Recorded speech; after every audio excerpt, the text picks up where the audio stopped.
close.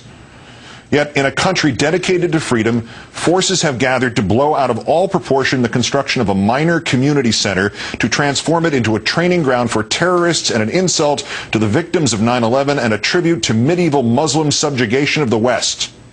There is no training ground for terrorists. There is no insult to the victims of 9/11. There is no tribute to medieval Muslim subjugation of the West. There is, in fact, no Ground Zero mosque. It isn't a mosque. A mosque, technically, is a Muslim holy place in which only worship can be conducted.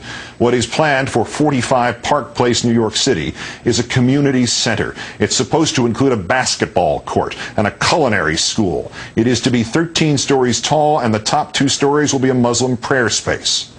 What a cauldron of terrorism that will be. Terrorist chefs and terrorist point guards. And truly, those who will use the center have more to fear from us than us from them. For there has been terrorism connected to a mosque in this country in this year.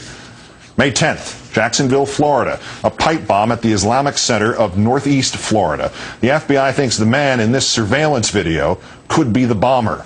The bomb went off during evening prayers, and it was powerful enough to send shrapnel flying 100 yards.